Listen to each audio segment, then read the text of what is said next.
Il faut faire attention à pas stéréotyper non plus les jeunes, parce que les jeunes s'intéressent à l'actualité. Ils savent exercer leur esprit critique. Alors parfois peut-être un peu trop, ils finissent par se méfier de tout. Moi j'avais lu que 60% des jeunes s'informaient avec Hugo Décrypte. Et je me suis dit, ce qui repose sur ses épaules.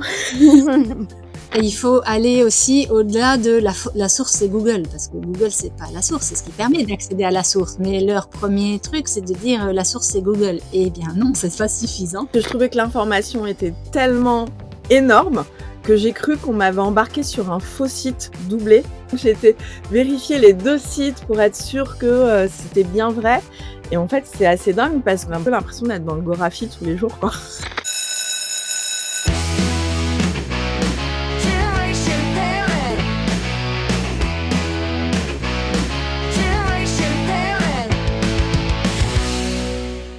Bonjour à tous et bienvenue dans Génération Parents, le podcast qui décrypte l'éducation du XXIe siècle. Je suis Solane Boquillon-Leguaziou, fondatrice de Soft Kids et autrice du livre Préparez vos enfants au monde de demain. Chaque semaine, je vous propose de se retrouver avec mes invités autour des questions d'éducation et de parentalité du XXIe siècle.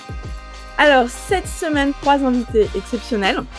Alors, tout d'abord, vous la connaissez, Sophie Comte, qui est journaliste, cofondatrice des magazines Chut et Chut Explore pour nos ados et qui est spécialiste du numérique et des médias sociaux. Salut Sophie. Salut Solène. J'ai ensuite Claire Tessier, qui est une ancienne professeure documentaliste et formatrice en compétences psychosociales ou soft skills et disciplines positives et qui est aussi la fondatrice de Graines de Confiance. Bonjour Claire. Bonjour tout le monde. Et enfin, j'ai Virginie Sasson, qui est notre invitée spéciale, qui est directrice adjointe du CLEMI, Centre de liaison et de l'enseignement des médias d'information. Bonjour Virginie. Bonjour. Alors, aujourd'hui, nous allons explorer, comme d'habitude, 3 grands sujets. On va commencer avec l'actu de la semaine. Moi, j'ai une petite actu qui, j'ai l'impression, est passée un petit peu inaperçue, sur laquelle je vais vous demander votre avis, qui est que l'Éducation nationale lance des questionnaires anonymes pour protéger ses élèves. Ensuite, le débat de la semaine, ce sera les fake news, les réseaux sociaux et l'esprit critique. Comment aider nos enfants à s'informer intelligemment. Et ensuite, notre astuce parentale avec comment développer l'esprit critique de nos kids. Allez, c'est parti, on démarre avec cette actualité. On n'en a pas beaucoup parlé dans les journaux, mais l'Éducation nationale a annoncé la mise en place de questionnaires anonymes pour protéger les élèves des violences scolaires. Donc, c'est la ministre de l'Éducation nationale, Elisabeth Borne, qui a annoncé ça. Et en fait, l'idée, c'est d'envoyer des questionnaires anonymes, notamment à tous les élèves qui sont en pensionnat, mais aussi aux élèves qui font des classes vertes. Et tout ça, suite à tout ce qu'il y a eu avec l'affaire Betaram, pour essayer de voir s'il y a des violences sexuelles, on va dire, essayer de les remonter. Alors, est-ce que vous aviez vu cette actualité, Sophie, Virginie, Claire, et qu'est-ce que vous en pensez? Écoute, pour ma part, moi, je l'avais pas vu cette actu, effectivement, donc merci de l'avoir partagée. Certainement une bonne idée. Enfin, il faut qu'il y ait des mesures qui soient mises en place. Donc toute mesure proposée est bonne. C'est peut-être une première chose à faire avant de faire d'en faire plus, de développer d'autres actions. Mais c'est peut-être. Moi, ça m'a rappelé en fait ce qui se passe avec le cyberharcèlement, le harcèlement, les questionnaires aussi qui sont proposés de façon anonyme dans les collèges depuis quelques années, il me semble. Je sais pas si c'est si efficace, mais en tout cas, ça doit être, oui, ça doit l'être un peu. Ça doit permettre de faire remonter des informations. Et puis, c'est donner la parole aux enfants aussi. Ça, je pense que c'est important de leur donner la parole. On leur donne pas souvent la parole. Donc, voilà, c'est la possibilité de s'exprimer, de les écouter. Mais c'est vrai que pour rebondir sur ce que tu dis, Sophie, la question du harcèlement, du cyberharcèlement, c'est souvent entre enfants, entre adolescents. Et là, ce qui est intéressant, c'est d'après ce que j'ai compris. Alors moi, j'avais pas vu, je l'avais vu à travers une brève de presse. J'avais pas été creusée plus que ça. Mais ce que je trouve intéressant, c'est que là, ça va permettre aussi de faire remonter aussi la responsabilité des adultes. Dans ces violences, et c'est dans ce sens-là où je pense que c'est absolument indispensable d'enquêter là-dessus et après de voir comment on le traduit aussi très concrètement dans les établissements avec, des personnes qui sont en mesure aussi, d'agir sur ces violences perpétuées par, les adultes. Donc c'est, d'autres enjeux. Ce que je trouve intéressant, c'est que ça, c'est les pensionnats, mais aussi tout ce qui concerne les voyages scolaires. Ouais. Et on sait très bien que, aujourd'hui, il y a des parents qui refusent, d'envoyer leurs enfants, pour, les protéger. Il y a une baisse, monumentale, du nombre d'enfants, qui part aussi, l'été, en colo. À cause de ça et Mmh. peut-être que, le fait de se dire qu'il va y avoir, de manière aléatoire, des questionnaires, va faire que les parents et les enfants vont plus, se sentir en confiance et 2, les pédocriminels vont peut-être, y réfléchir à 2 fois avant de faire, quoi que ce soit. Moi, je suis particulièrement sensible à ce sujet parce que, j'ai exercé pendant 20 ans dans un collège où il y avait un internat et effectivement, je trouve que tout ce qui permet de révéler des faits, encore plus c'est peut-être encore plus difficile, de parler quand il s'agit d'adultes qui sont, enfin, sous lesquels on est, sous l'autorité desquels on est placé et on n'ose pas forcément parler, parce que est-ce qu'on va être cru et cetera. Donc tout ce qui permet, aux victimes potentielles de s'exprimer en toute sécurité, tout ce qui permet de révéler des faits, effectivement, ça me semble super important de pouvoir, voilà, parler ou écrire en tout cas, dans un cadre, safe pour tout le monde et qu'on puisse, surtout quand il y a des nuitées, surtout quand il y a, des internats, au moins faire remonter les faits rapidement. Et si ça permet un meilleur recueil de la parole des élèves, eh ben ce sera gagnant. J'avais pas vu non plus l'info et moi ça m'a fait penser, en Islande, il y a, dès, les petites classes, des affiches qui permettent de clarifier, très clairement qu'est-ce qui relève de relations saines et qu'est-ce qui relève de relations malsaines. Aussi bien en amitié, en amour et puis avec la posture d'autorité qui vient par-dessus. Et je trouve que ça permet vraiment une culture du respect mutuel dès le plus jeune âge.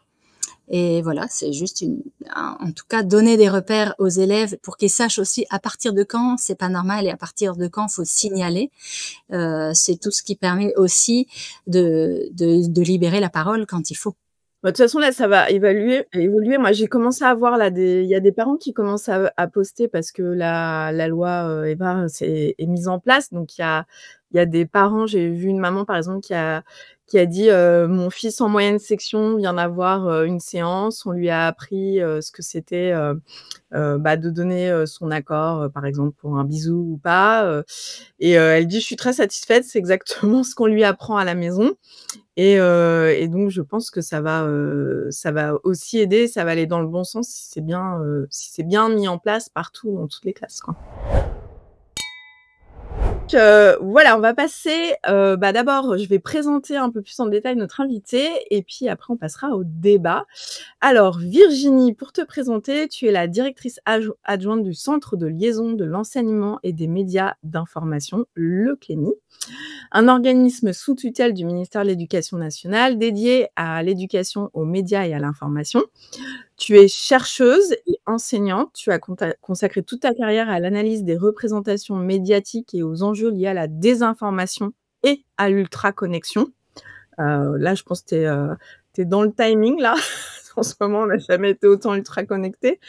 Et tu es à l'origine du guide illustré «La famille tout écran», un ouvrage de référence pour accompagner les parents, dans l'accompagnement numérique de leurs enfants, et tu es aussi autrice et experte en stéréotypes médiatiques et tu t'investis activement dans la formation des enseignants et la sensibilisation du grand public à l'esprit critique face aux médias, et j'ai envie de dire, on en a plus que jamais besoin en ce moment.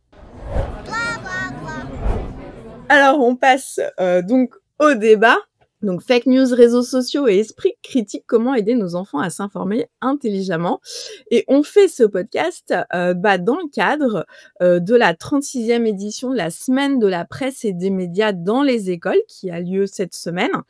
Et donc, l'info, elle est partout aujourd'hui. On parle d'infobésité, on est dans un monde saturé de contenu.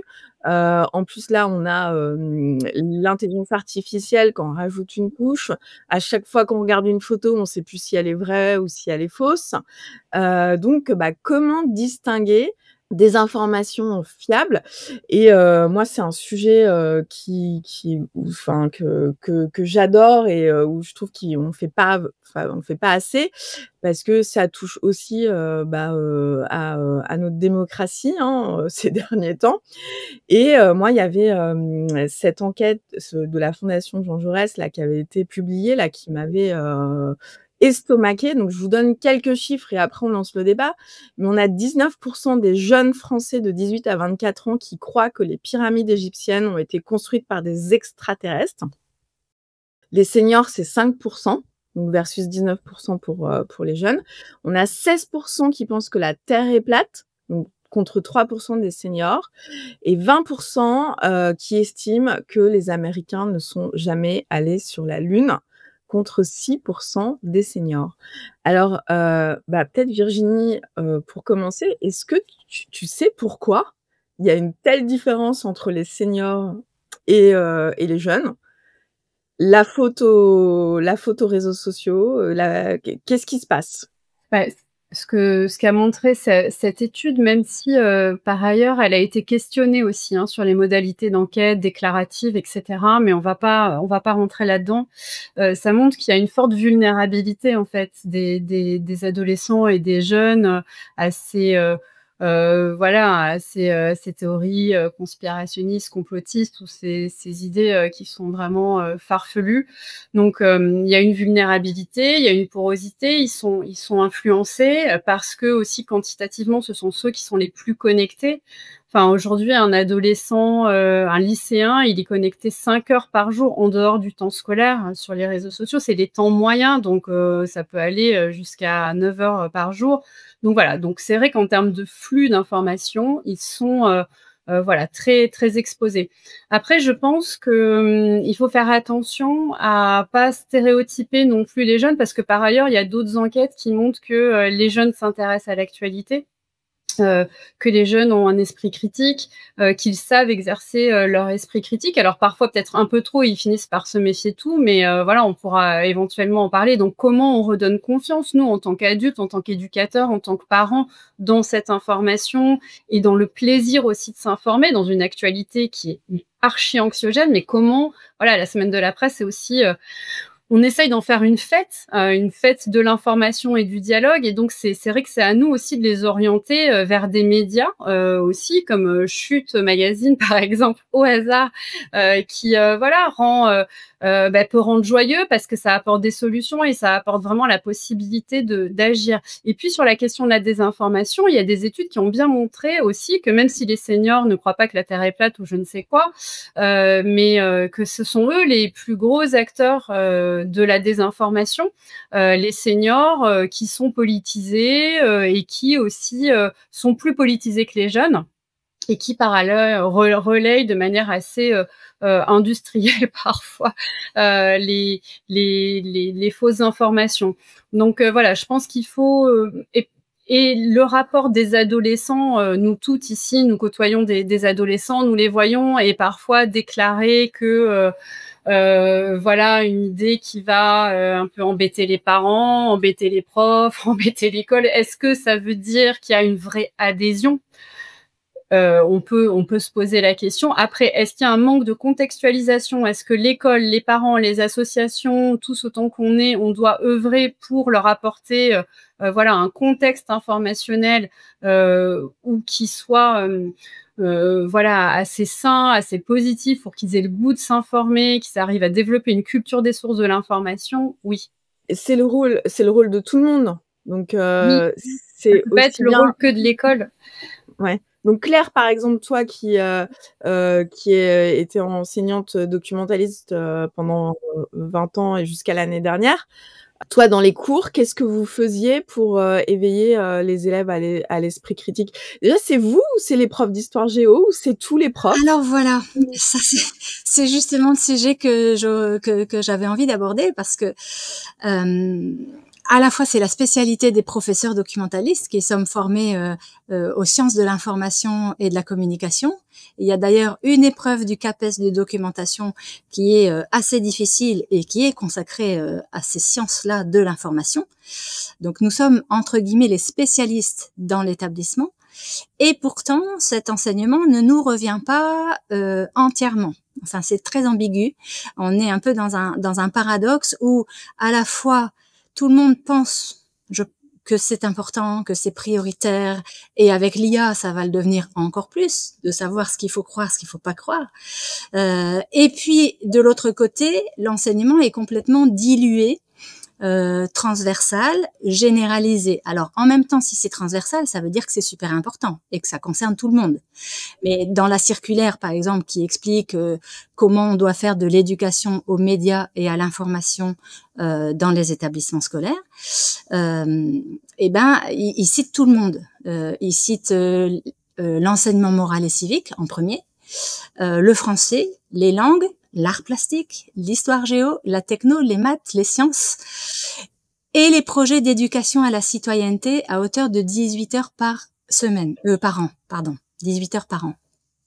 Et c'est juste marqué entre deux virgules que cet apprentissage se déploie tout au long de la scolarité dans tous les enseignements, virgule, notamment par le biais des professeurs documentalistes. Donc on est prof de rien et on est prof de tout ce qui est essentiel. Et la principale difficulté pour exercer ce métier, c'est que même si on est très convaincu de l'importance de ces sujets, et moi c'est même pour ça que j'avais choisi le métier de professeur documentaliste, mais en fait on a peu le moyen de l'enseigner vraiment, parce qu'il faut toujours négocier pour pouvoir avoir des élèves devant nous et pouvoir faire des co-interventions. En tout cas, il n'y a pas d'heure dédiée dans l'emploi du temps. Alors, la semaine de la presse à l'école est une merveilleuse occasion pour nous, les professeurs documentalistes, je me mets encore dedans, même si j'ai quitté le métier récemment, de pouvoir avoir ces heures, de pouvoir sensibiliser les collègues, de pouvoir leur dire ah ben justement cette partie du programme on peut la faire ensemble, et d'accueillir plein de classes pour pouvoir faire des activités autour des fake news par exemple, ou des activités autour de la lecture d'images ou l'esprit critique. Enfin, il y a plein de sujets passionnants et de super projets qu'on peut faire avec les enseignants, pour autant que, entre guillemets, ils nous prêtent les élèves pour qu'on puisse faire des cours avec eux et sur ces sujets-là essentiels. Mais par exemple, aujourd'hui, est-ce que dans les programmes, c'est écrit noir sur blanc qu'on doit apprendre aux enfants à détecter une fake news ou pas? Oui. Oui, il y a un référentiel national qui recense toutes les compétences que les élèves doivent acquérir dans leur cursus, du cycle 2 jusqu'à la terminale, donc c'est-à-dire dès le primaire, et qui recense voilà les compétences en éducation aux médias et à l'information. Et le professeur documentaliste est un peu responsable que tous les élèves de l'établissement aient quelque chose dans ces sujets. C'est le maître d'œuvre de l'éducation aux médias et à l'information. Et c'est vrai que c'est très juste. Enfin, c'est-à-dire que c'est dans les programmes, tous les enseignants doivent s'en emparer, mais il faut voir la réalité des enseignants aussi, et parfois leurs difficultés qui sont multiples à porter leur programme. Et c'est vrai qu'en France, on est dans un héritage aussi un peu qui fait le culte des disciplines, et donc tout ce qui va venir s'inscrire en interdisciplinarité va venir aussi affronter une réalité organisationnelle, et qu'il faut questionner. Et parfois ça fonctionne très bien, et parfois c'est vrai que ça a tendance à rester un petit peu plus en marge, parce que ce n'est pas perçu comme la priorité. Donc merci aussi de rappeler que la semaine de la presse, c'est un événement important pour les professeurs documentalistes parce que ce sont nos principaux alliés au CLEMI sur cet événement-là, mais que par ailleurs, l'éducation aux médias à l'information, ça doit se faire toute l'année. Donc, il y a vraiment cette articulation entre ces deux temporalités. C'est super d'avoir un événement, là, 3 millions d'élèves qui sont inscrits, on a plus de 200 000 enseignants qui participent. Donc, c'est vrai que c'est une des plus grosses actions éducatives du ministère, mais en même temps, il faut que ça soit toute l'année. Ça peut pas se restreindre à voilà, un temps d'événement. Et alors, il y a une thématique particulière cette année? Qu'est-ce que vous Oui, avez comme cette programme? année, la thématique, c'est « Où est l'info ?» Ils s'informent où, les jeunes là? Parce qu'on dit qu'on a tendance à dire qu'ils s'informent plutôt Ouais, ils s'informent sur les réseaux sociaux. sur les réseaux sociaux. Enfin, via les réseaux sociaux. Mais alors, je sais pas si vous l'avez vu passer cette info. Hier, il y a Brut qui a publié donc une petite vidéo qui documente donc l'évolution de la fréquentation des sites d'infos sur TikTok pour les jeunes. Et ce que je trouve intéressant, c'est quand on dit oui, bon, 96% des adolescents s'informent sur les réseaux sociaux. Oui, on sait, mais alors déjà, quels réseaux sociaux? Et sur les réseaux sociaux, ils accèdent à des médias. C'était intéressant parce que dans la liste des médias d'information consultés le plus par les jeunes sur TikTok, donc il y avait Brut, Hugo Décrypte, mais il y avait aussi M6, Le Parisien, TF1, etc. Donc on voit bien que en fait aussi tous les médias sont sur les réseaux sociaux et donc dire ils s'informent sur les réseaux sociaux, enfin ça dit un usage, un outil qui a remplacé effectivement les temps ritualisés de l'information. Avant, enfin moi je suis une génération, il y avait la mince du 20h, le journal, enfin il y avait des temps et des lieux. Et aujourd'hui on est passé dans un temps du flux avec un objet qui est un média total qui est le smartphone sur lequel l'information nous arrive en continu et parfois qu'on cherche pas d'ailleurs. Et donc tout ça, c'est une transition hyper importante auquel nous on doit s'adapter pour former les enseignants et proposer de l'éducation aux médias qui soit en cohérence avec les pratiques des jeunes. Mais je trouve ça intéressant aussi de montrer que les jeunes, quand ils sont sur les réseaux sociaux, ils fréquentent aussi des comptes de médias d'information. Ouais, alors moi j'avais lu, je retrouve plus la source, mais que 60% des jeunes s'informaient avec Hugo Décrypte. Ouais. Et je me suis dit, ce qui repose sur ses épaules. Et c'est vrai que moi, mon aîné, très souvent, quand je lui dis « Ah, t'as vu ça ?» Il me dit « Oui, oui, c'est bon, j'ai vu sur Hugo Décrypte. » Et je sais que il est au collège et en fait, tous les jours, il va voir Hugo Décrypte pour avoir l'information de la journée. Voilà, il sait qu'il a les informations les plus importantes en un minimum de temps. Mais c'est vrai que du coup, Hugo Décrypte, si 60% de nos jeunes, c'est un peu notre Claire Chazal du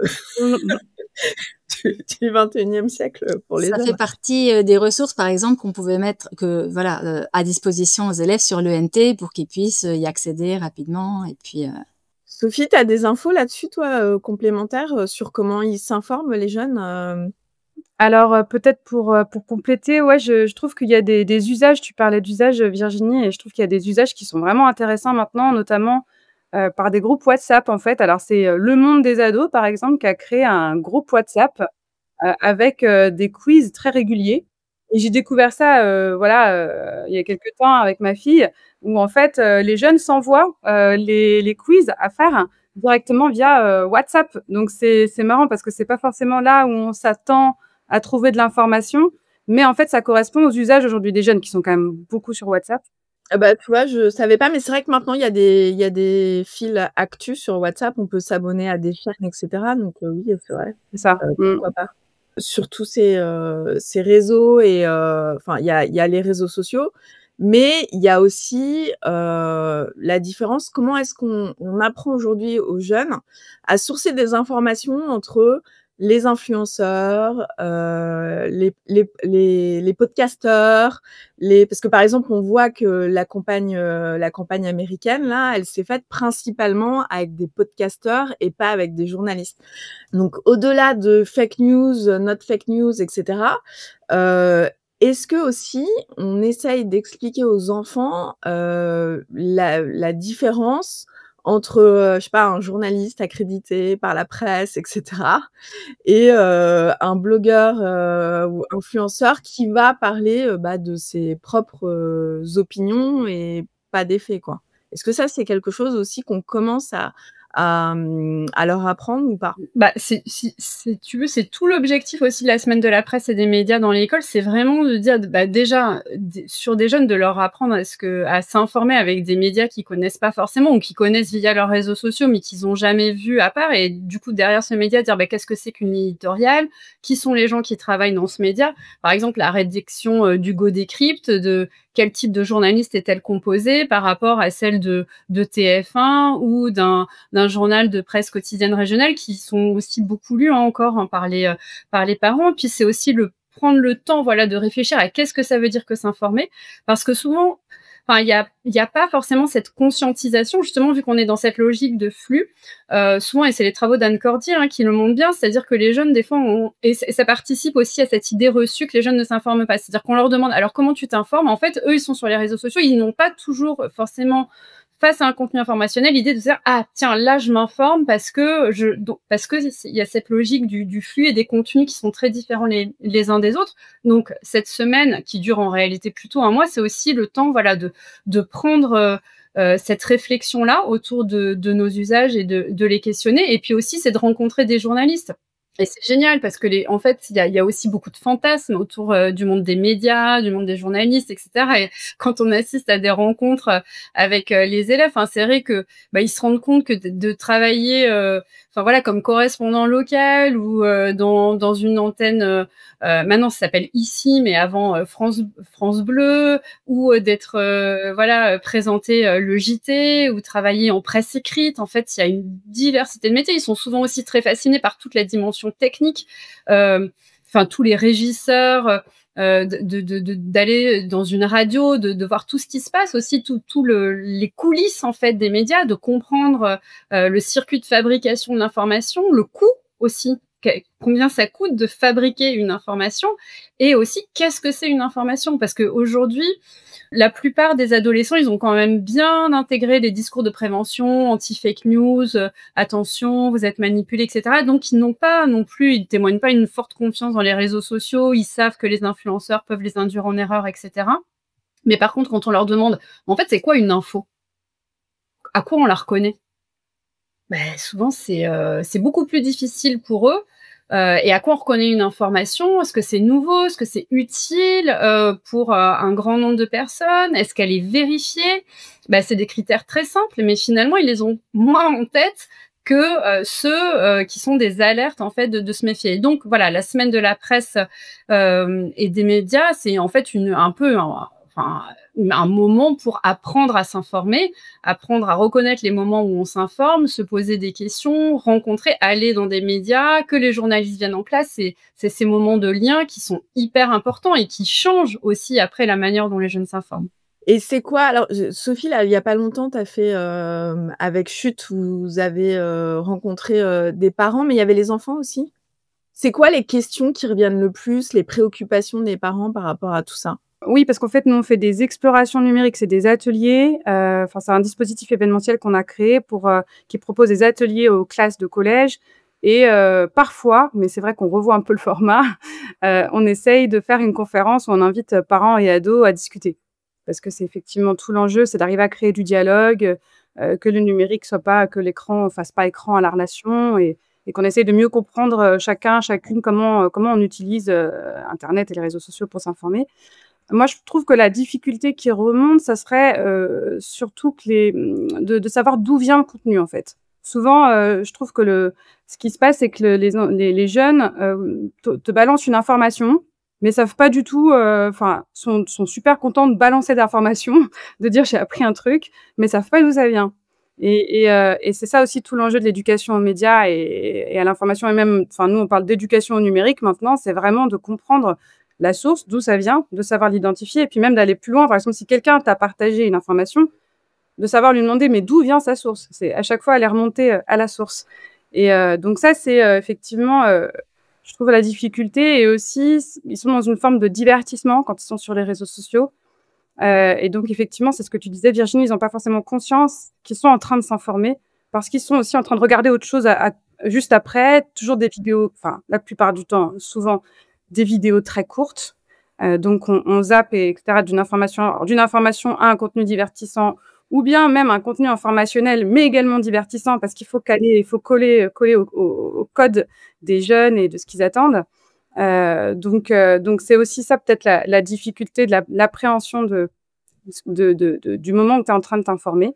Et les parents là-dedans, ils sont assez inquiets en général, hein, alors inquiets surtout du temps passé. Alors c'est vrai qu'il faut un peu, déconstruire tout ça et eux-mêmes, quand ils se rendent compte qu'ils passent beaucoup de temps, enfin et de ce qu'ils y font, peut-être qu'ils arrivent à prendre un peu de recul aussi. Mais c'est vrai qu'il y a une forme d'inquiétude de voilà, l'écran est toujours là, j'arrive pas à régler comment dire? J'arrive pas à À trouver réguler le temps d'écran. c'est ça, à cadrer un petit peu cette utilisation et donc comme je sais pas trop ce qui s'y passe, j'imagine plein de choses. En réalité, il faut arriver à trouver des temps passés ensemble, regarder ce que fait son ado. Tiens, ah toi tu regardes, sur YouTube. OK, d'accord, tu fais défiler des shorts et qu'est-ce que tu as appris et cetera. Voilà et moi je fais plutôt ça sur mon téléphone ou sur mon ordinateur et d'en discuter de ces pratiques pour prendre de la distance et se rendre compte que bon, il y a certainement des usages pas très intéressants, mais nous, on fait pareil. Mais au contraire, ils apprennent effectivement plein de choses et il y a des contenus super intéressants. Il y a plein enfin, pas forcément que des médias. Tu parlais d'influenceurs, tous les créateurs de contenu aujourd'hui, créatrices de contenu, qui font des choses passionnantes dans l'éducation au sens large, en fait. Ouais. Après, moi, je pense que le cheval de bataille, moi, c'est mon cheval de bataille en ce moment avec mon aîné et j'en parlais avec Axel Dessin d'Internet sans crainte mardi soir. C'est leur apprendre à dompter les algorithmes.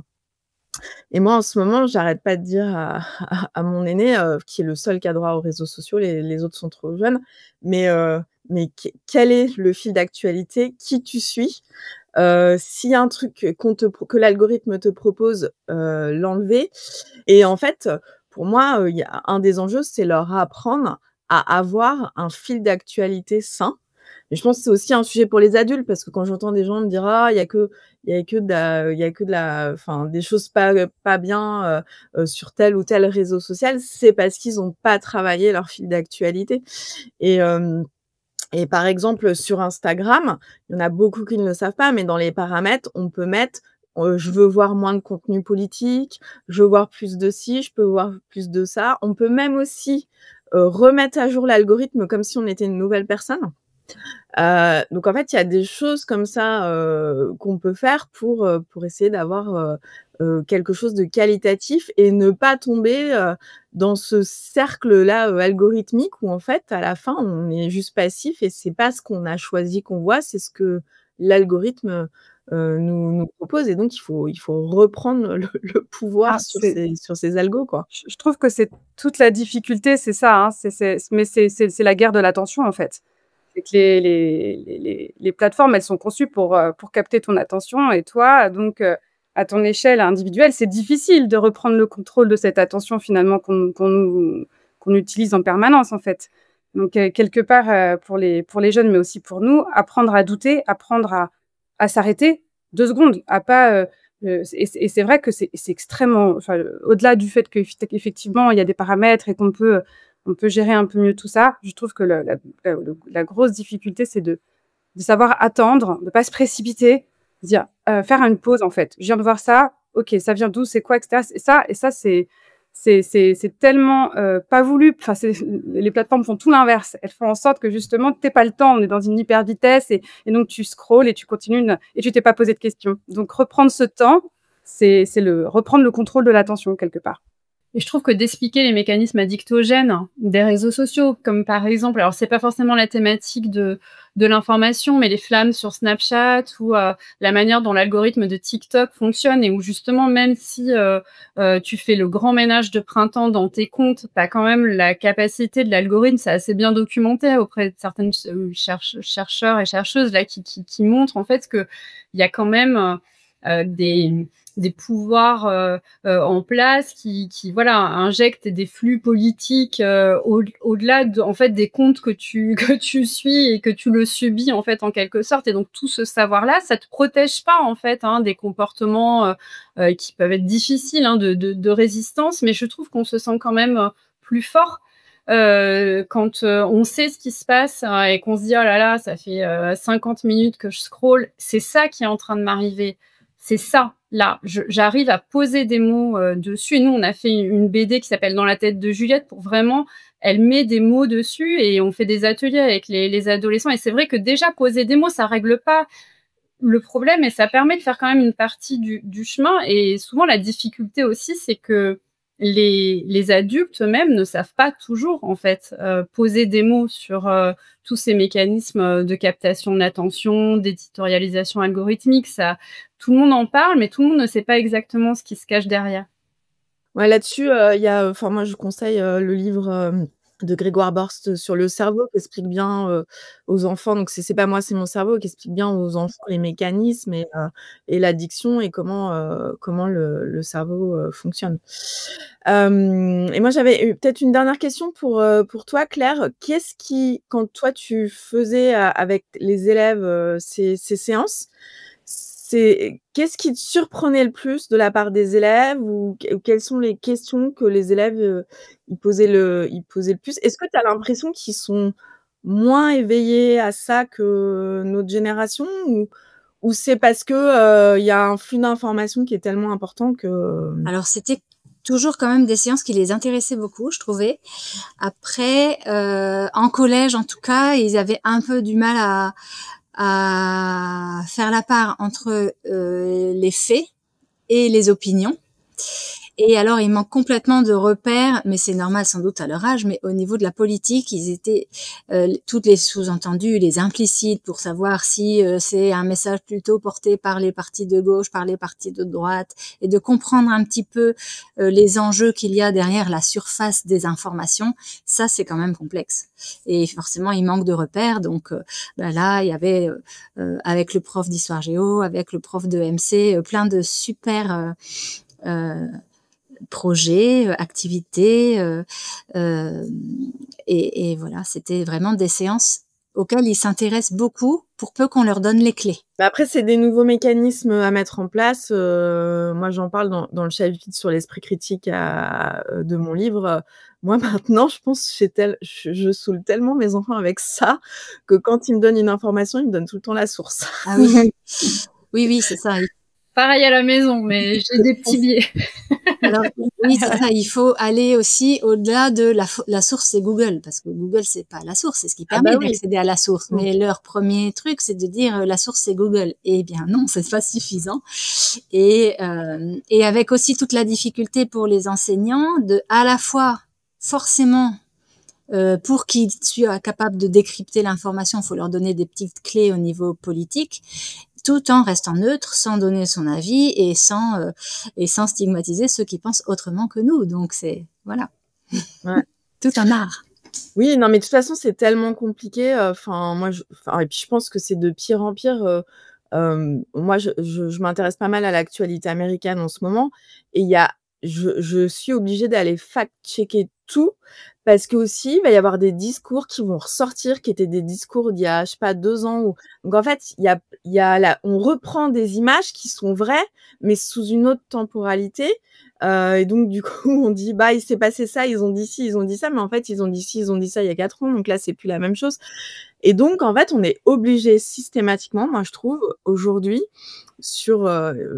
notamment sur les réseaux sociaux, d'aller, vérifier. Et là, je me suis retrouvée hier à vérifier parce que je trouvais que l'information était tellement énorme que j'ai cru qu'on m'avait embarquée sur un faux site doublé. Et donc j'ai été vérifier les 2 sites pour être sûre que, c'était bien vrai. Et en fait, c'est assez dingue parce qu'on a un peu l'impression d'être dans le Gorafi tous les jours, quoi. Donc voilà, donc ça devient de plus en plus important et c'est pour ça que, la semaine, de la presse, c'est, j'ai envie de dire, obligatoire, et tout le travail qui est fait par le Clémy, c'est, d'utilité, publique. On va passer maintenant à la rubrique parents au secours avec cette question, d'un parent qui nous dit: «Mon ado ne s'informe que sur TikTok. Est-ce que c'est grave?»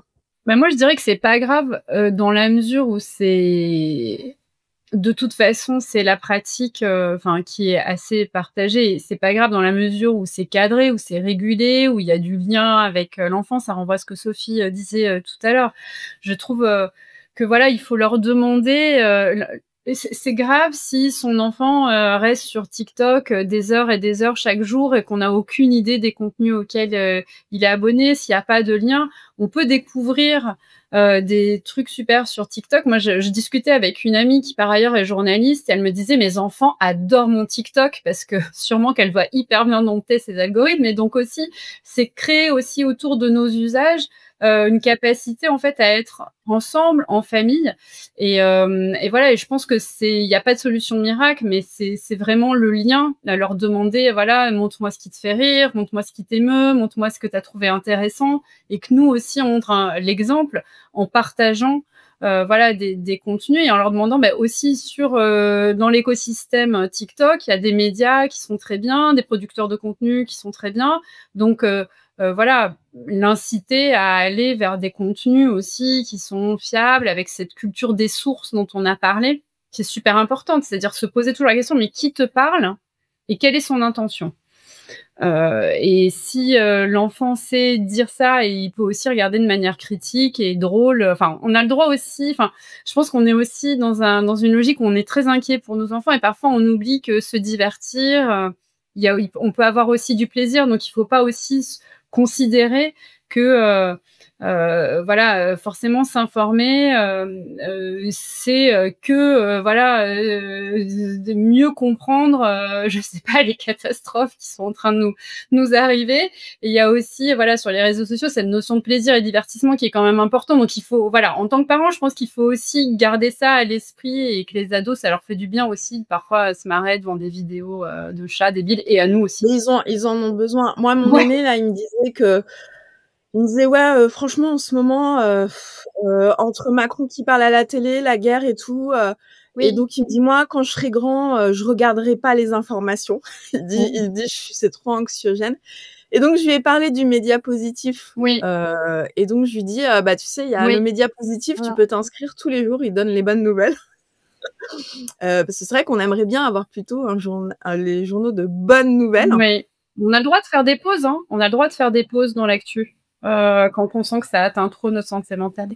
Et je pense ils ont besoin aussi de cette partie-là et sur TikTok, Sophie, je crois que c'était toi qui m'avais parlé du trend, des books où en fait, apparemment, il y en a beaucoup qui lisent de plus en Ouais. plus grâce à TikTok parce qu'il y a des super, influenceurs sur les livres.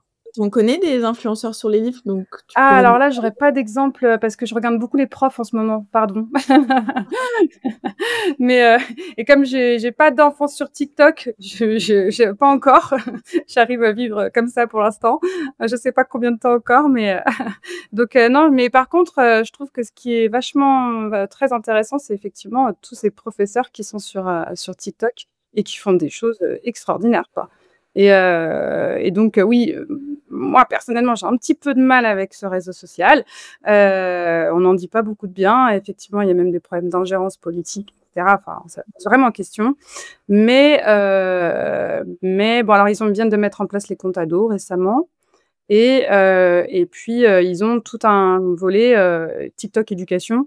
On avait rencontré d'ailleurs à l'occasion d'un exploration numérique avec Virginie, Lev Frankel qui est, le créateur de contenu derrière, la chaîne, Serial Thinker et qui fait de la philo, qui est prof de philo, à l'origine et qui fait, des contenus philo pour les jeunes et il fait ça super bien avec leurs codes, avec des références aux séries, enfin tous les référentiels des jeunes et c'est comme ça qu'il a cartonné sur TikTok parce qu'au départ, il avait plutôt une chaîne, YouTube et après en faisant vraiment des contenus axés, sur les révisions bac, avec le format TikTok, ça a très, très bien marché, mais il y en a plein d'autres. Il y a un prof d'histoire aussi super, Yann Toucourt, le compte, Yann Toucourt, qui débunk aussi pas mal, autour de l'histoire et rebondit sur l'actualité. Il y a par exemple, là, je voyais ça récemment, il a fait une vidéo sur, ce fameux sénateur là, dont tout le monde parle aux États-Unis, qui a dit que Trump a comparé Trump à Néron et voilà et qui a comparé et qui a dit que Elon Musk était un bouffon sous kétamine, voilà Alors, il relève cette information. Moi, je trouvais ça très fort, évidemment, comme j'imagine beaucoup d'entre nous.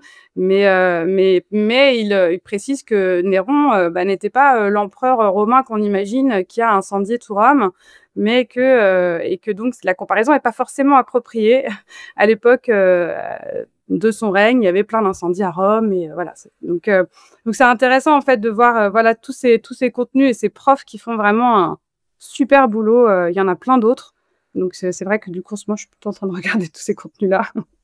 Et tout ce qui est l'occasion de discuter, en fait, de pas les laisser seuls devant l'écran, c'est là vraiment où ça va se jouer.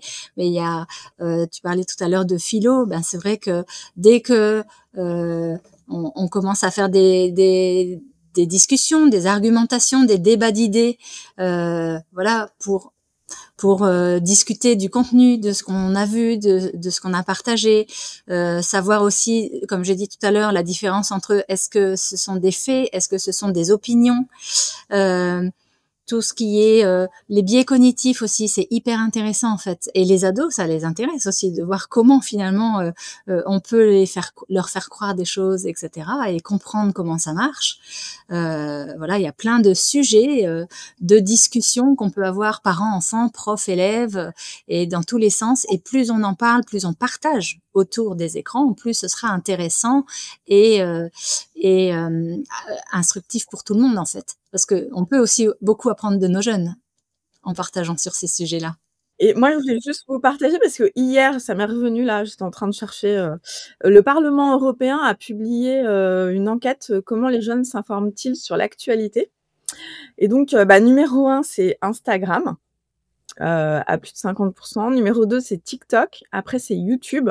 Ensuite, c'est Facebook. Après, c'est X. Ensuite, c'est WhatsApp. Après, c'est Telegram. Et ensuite, LinkedIn. Mais c'est vraiment Instagram, TikTok, YouTube qui sont loin devant pour les jeunes. Et après, il y en a 42% ils s'informent à 42% sur les réseaux sociaux, 39% avec la télévision, 25% avec leurs amis ou leur famille, 23% sur les plateformes vidéo. Donc ça, je pense que ça doit être Twitch & Co. 16% écoutent la radio, quand même. Et 26% la presse et l'information. Et 12% lisent les magazines imprimés. Donc voilà, on a les magazines imprimés qui... Mais bon, le numéro 1, c'est les réseaux sociaux. Le numéro 2, c'est la télévision. Et le numéro 3, c'est la presse en ligne. C'est intéressant de voir que la télé reste quand même très présente. Enfin, toutes les enquêtes, d'ailleurs, elles le montrent de Médiamétrie. Enfin, quand il y a un fait d'actualité important, par exemple, quelque chose qui vraiment est saillant dans l'actualité, le premier réflexe quand même de beaucoup de jeunes, c'est d'allumer la télé et d'aller voir sur les chaînes d'infos ou d'aller voir un JT. Donc, ça montre aussi que, enfin voilà, ça, c'est pas les anciens médias aussi s'adaptent et ils restent aussi dans dans les pratiques déjà, notamment la télévision. Ouais. Après, on a un peu changé, je pense, la génération, parce que, enfin, moi, mes parents, ils regardent encore le 20h et le 13h. Enfin, voilà, c'est le rendez-vous incontournable. Je pense que nous, on est plutôt dans les chaînes d'information continue, où on va regarder en replay. Et eux, ils sont encore un peu plus en mode, bon, je m'informe sur les réseaux sociaux et s'il y a un truc d'important, je vais à la télé. Mais voilà, on s'informe toujours, mais de manière différente. Bon, on va passer au la dernière rubrique. Alors, je vous ai préparé un petit quiz. Pour voir, ça va être assez facile pour vous. C'est un quiz spécial fake news.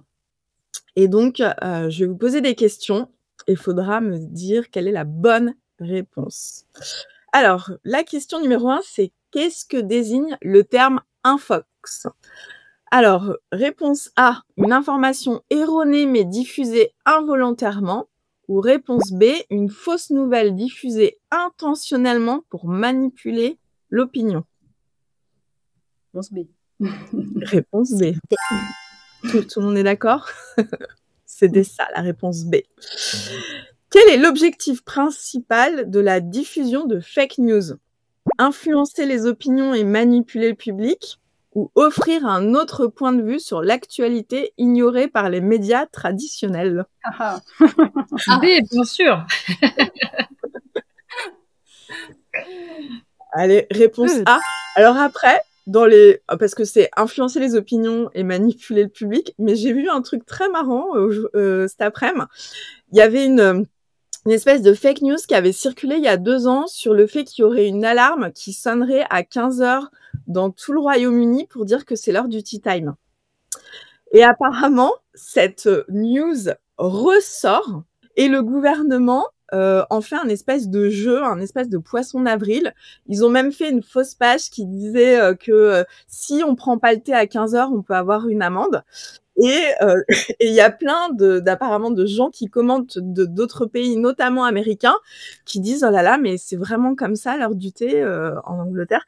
Et donc, en fait, cette fake news est devenue un espèce de running gag qui est alimenté par le gouvernement, alors que, bon, je ne pense pas que c'est fait pour manipuler les opinions, ou alors ils ont envie d'augmenter la consommation de thé peut-être c'est ça, en fait. je sais pas. En Royaume-Uni. C'est Lipton qui est derrière. Ça m'a beaucoup amusé cette news. Alors, autre question. Pourquoi les fake news utilisent-elles souvent des titres accrocheurs? A, pour mieux capter l'attention et générer du trafic, notamment sur les réseaux sociaux. B, parce que les rédacteurs cherchent à simplifier l'information pour qu'elle soit mieux comprise.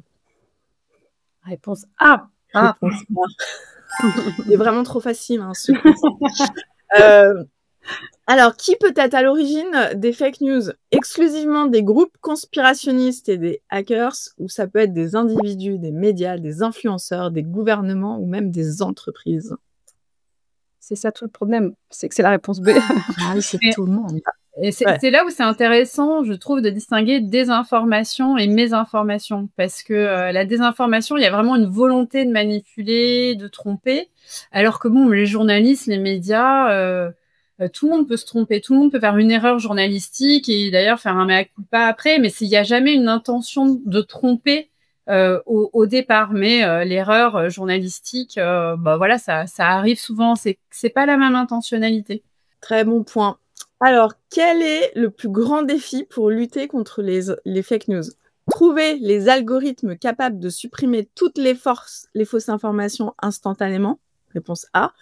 Ou réponse B, éduquer le public à l'esprit critique et à la vérification des sources. B. Moi, je vote pour le B. B. Aussi. Mais par contre, ça nous aiderait quand même en ce moment d'avoir un petit algorithme. Mais les deux sont complémentaires.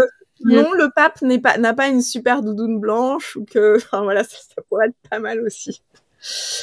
Quelle est la méthode la plus efficace pour lutter contre les fake news? Multiplier les sources d'informations et vérifier les faits avant de partager, réponse A, ou se fier uniquement aux contenus les plus populaires sur les réseaux sociaux, réponse B. Réponse A. Réponse A. Bon, allez, et la dernière, quel est l'équivalent français recommandé pour fake news? A, infopub, ou B, infox? Infox. Infox. Mais c'est vrai qu'on ne l'utilise pas trop quand même. Hein. Il y a personne. Je vois pas trop. Non.